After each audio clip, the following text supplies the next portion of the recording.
Hello guys, welcome. Collective reading tayo ngayon. So tingnan natin kung kaninong energy to. Be open-minded po, hindi po halos lahat makaresonate. Thank you nga po pala sa mga nagsusubscribe at sa mga bumabalik. Maraming pong salamat. Give me the message for collective.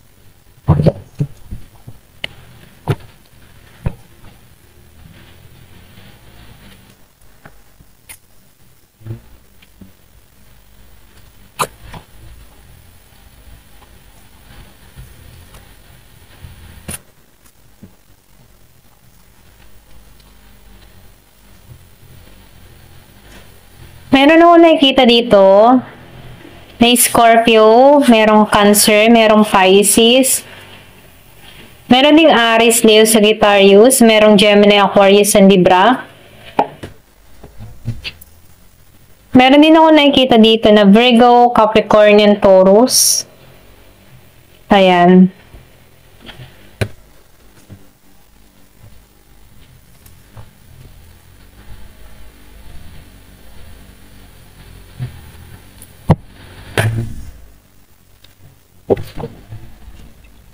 Nakikita ko dito, yung iba sa inyo, meron ditong offer na parating. Meron din magpaparamdam dun sa iba. Nakikitaan ko dito na yung iba sa inyo nakarecover na sa sitwasyon. Kung meron kang past person or meron kang mga pangyayari na na-trap ka or feeling trauma ka, nakikitaan ko dito na unti-unti ka na nakarecover or pwede rin sabihin nakarecover ka na. Meron din ako nakikita dito na yung iba sa inyo meron kang ginagawa sa social media, meron ditong pagyabong, meron ditong paglago, unti-unting nakikilala ang iyong gawa, maraming humahanga sa abilidad mo, sa kakayahan mo, sa katangian mo, or kung ano man yung mga ginagawa mo sa social media, maraming humahanga sa'yo. Nakikita ko rin dito, yung iba naman sa inyo, humahanap ka dito ng justice, or pwede rin sabihin na humahanap ka ng hustisya, merong tao na nagkasala sa'yo,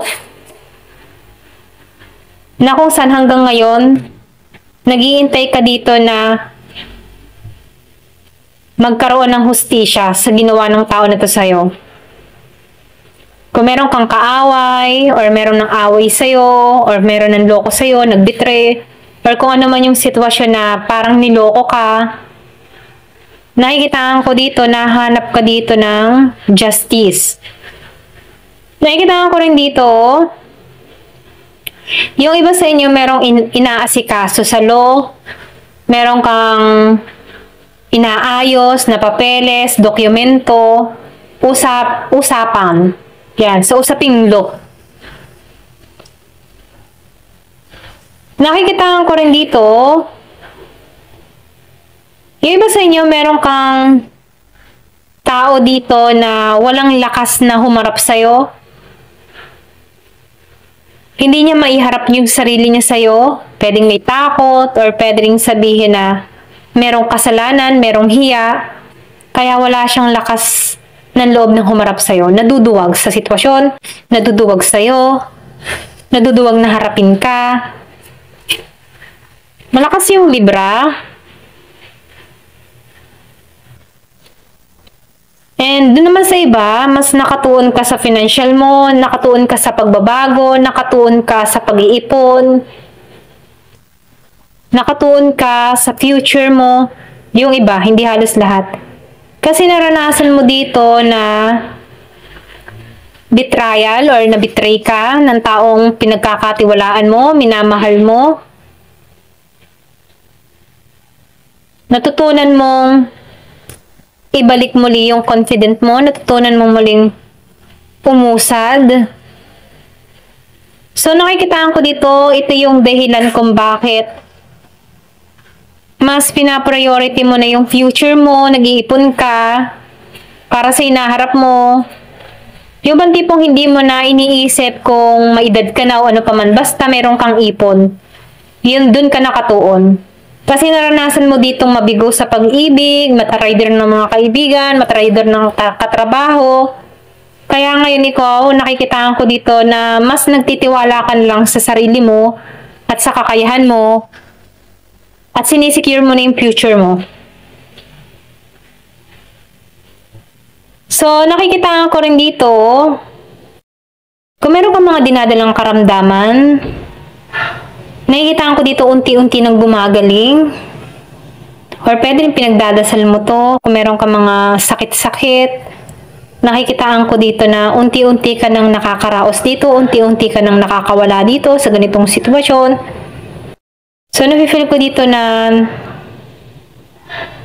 umaayos yung kalagayan mo. Yung iba naman sa inyo, nakikitaan ko dito, nahihirapan ka sa budget, nahihirapan ka kung paano na ang bukas, kung paano na ang hinaharap, kung paano na ang gagawin. Yung iba sa inyo kung meron ditong Virgo, Capricorn, Taurus. So, nakikitaan ko dito na nag-iisip ka man ng ganun, nakikita ko dito malalampasan mo to.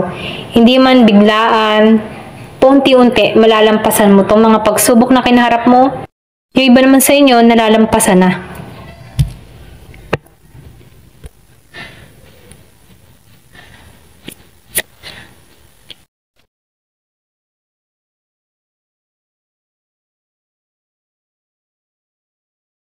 Nakikitaan ko dito yung iba sa inyo, meron ditong tutungo sa'yo. Merong past lover, ex-lover, gusto kang makausap. Para bang uhaw to sa pakikipagtalo? Para bang mahilig to maggawa ng drama sa buhay mo? Para lang ma-stress ka dito, para hindi ka makawala sa kanya. So, nafe-feel ko dito, gusto ka nitong kausapin. So, kung meron kang ex-lover, na madrama. Nakikitaan ko dito, gusto ko nitong kausapin, gusto nito na kumbinsihin ka, gusto nitong suyuin ka, gusto nitong mas lumalim pa muli yung connection nyo, ganun. Okay?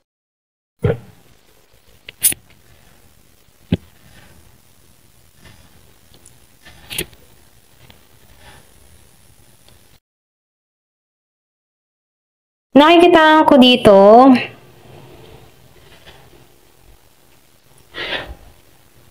kung matagal ka nang walang kontak sa tao mo, iniisip ka ng tao nito, meron siyang gustong sabihin sa'yo, kaya lang iniwasan mo tong tao na to. Umiwas ka, tumakbo ka dito, o tinataguan mo to. So, meron ditong telepathic. Pwedeng pareho kayong spiritual ng tao na to, or pwede rin sabihin meron tong kaalaman sa spiritual. So, iniisip ka ng tao na ito, meron siyang gustong sabihin sa'yo, kaya lang hindi niya masabi, kaya sa isip niya to sinasabi sa'yo. So, beware sa panaginip mo, sa mga kanta na naririnig mo, sa mga lyrics. Meron tong mensaheng, meron tong mensaheng pinaalam sa'yo, itong tao na to. Okay? Umiwas ka dito kaya wala tong choice kundi isipin ka. Pwedeng binubulong niya sa hangin yung mga sinasabi niya, yung gusto niyang sabihin sa'yo. Kaya lang tinatakbuhan mo to.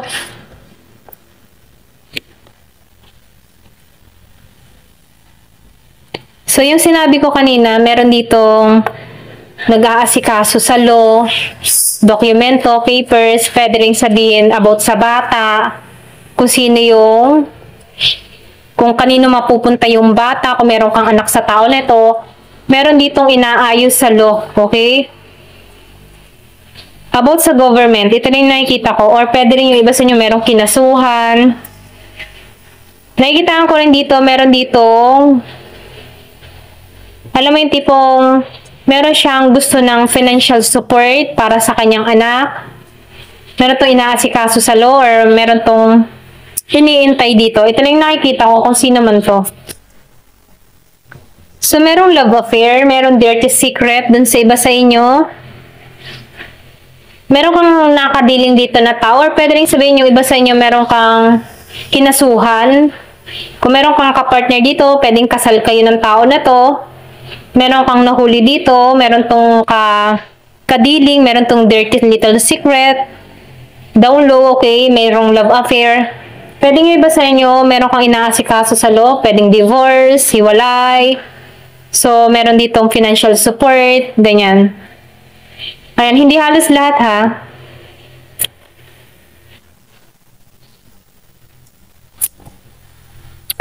So, nakikita ko dito, yung iba sa inyo, umaasam ka or humihiling ka na matagpuan mo na yung soulmate mo, yung makakapareha mo sa buhay, yung talagang para sa'yo, wini-wish mo na magkaroon ng pagbabago ang buhay mo.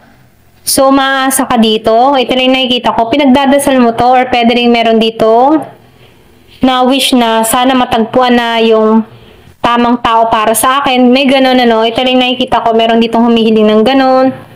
Ayan. Kung sino man to.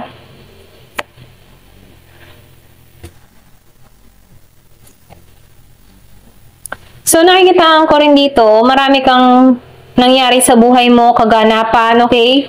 Pamula ng pagkabata mo.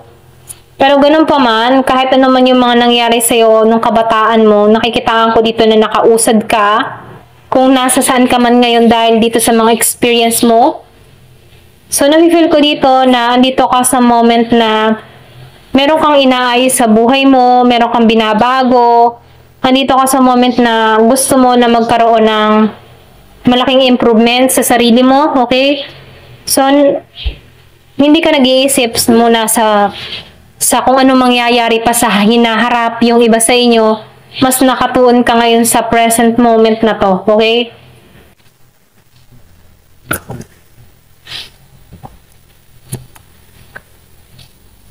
So, nakikita ko rin dito, meron dito nagkakaroon ng interest sa'yo, okay? Or meron ditong tao na merong ma-attract sa'yo, okay? So, meron kang naging experience dito sa past mo na hindi naging magandang relasyon, pero ganun pa man, tinanggal ka dito dahil para ma-meet mo tong divine feminine, divine masculine, okay? Na kung saan, i-adore ka nito, i-admire ka ng tao nito, andun yung love, yung chemistry. So, nakikita ko dito yung pagkakasundo ng bawat isa. Ayan. So, ito yung wini-wish mo, marireceive mo to.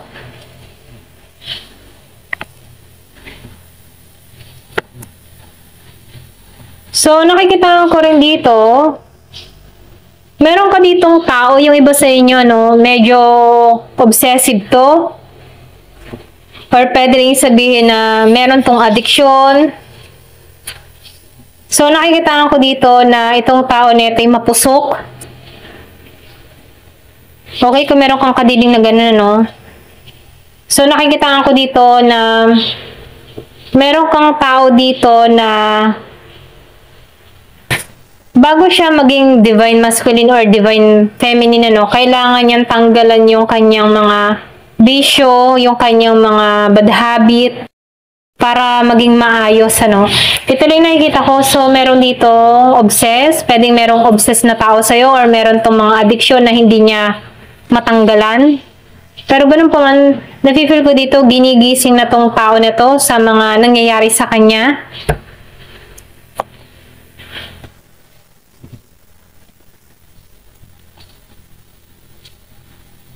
So, meron din dito hindi inaasahan, merong pagbisita na mangyayari sa'yo, yung iba sa inyo. Nakikita ko dito unexpected visit, sorpresa. So, nafe-feel ko din dito, yung iba sa inyo, meron kang tao dito or pwede rin ikaw nagkaroon ka ng realization sa sitwasyon mo, nagkaroon ka ng clarity, nagkaroon ka ng kaliwanagan, at nagiging aware ka na sa mga gagawin mo. Ito na yung nakikita ko sa'yo, no? Ayan. So, tingnan natin yung advice.